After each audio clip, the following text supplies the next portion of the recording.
Going green has meant going hungry for Sri Lankans after a blanket ban on chemical fertiliser caused domestic production of rice to collapse by 20% while prices doubled.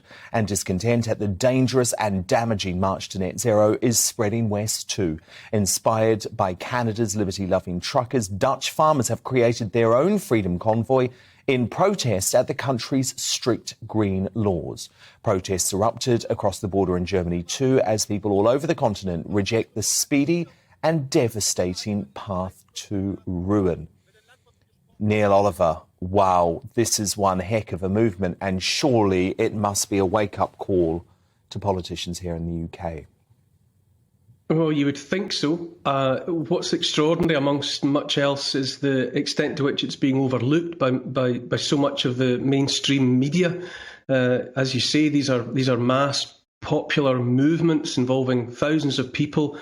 We see it in Sri Lanka, but we also see unrest in the Netherlands, in Italy, in Germany, in Poland, in Albania, elsewhere, but mostly overlooked. You would think it would be some kind of a wake-up call for politicians in the countries in question, but I suspect although they hear it, although they can possibly smell the smoke of approaching fire, the extent to which they can do anything about it, I think it's minimal, because I don't think they're making their own decisions about their own countries. I think they're doing what they're told by others in the banks and so on. What happened in Sri Lanka was a product of that government following the madness of WEF-inspired policies, net zero, the stripping out of fertilisers and all the rest of it, which, as you said in your introduction, led to wholesale strife, collapsing crops and all the rest of it. But you would think, in a sane world, the politicians in each of the countries would respond to the people, but I suspect they won't. We saw something similar in Canada with the truckers' freedom convoys, but look what happened there. Obviously, Justin Trudeau was told to get a grip of that situation. He clamped down on it violently, arrested bank accounts, and took away the funding for that movement.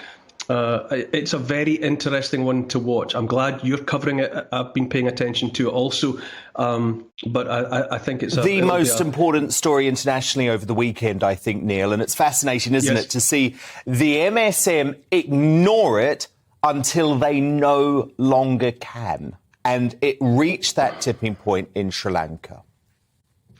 Well, yes, those were absolutely extraordinary pictures of that movement. There were so many people, and the shots were from such a distance, it was like ants, I thought, moving towards that presidential palace in Colombo. But then, amazingly, really, what happened around that pool, the presidential pool, which was obviously the people's pool, because it's their presidential palace, but it looked incredibly peaceful. And I think that that's a testament to the reality of what's actually going on there. But it's so interesting to watch. Yes, it's been completely overlooked by the mainstream media. They're still not paying attention to what's happening in Europe, but it will get to a point where it cannot be ignored. I think what you're looking at in the Netherlands, for example, is the deliberate dismantling of the landowning class. 85% of the land in the Netherlands is held by farmers and has been for generations.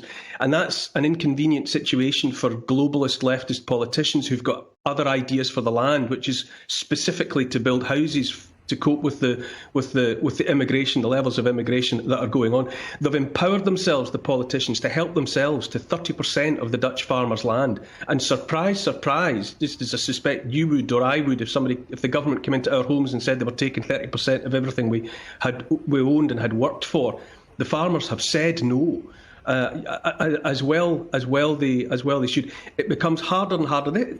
What's happening in Holland? It's being sold as some kind of attempt to cut down on emissions of nitrates. It's not that at all. As far as I'm concerned, and as far as other commentators are concerned, it's a blatant land grab. It gets harder and harder to ignore the intent by leftist globalist governments to return us to some form of feudalism. All these people like us owning property, owning homes, living lives independent of the state. What the intention there is to take people's independence away, take away their property, take away the land, And if you control the farmland, you control the food, and if you control the food, you control the people. So you can plainly see what the agenda is.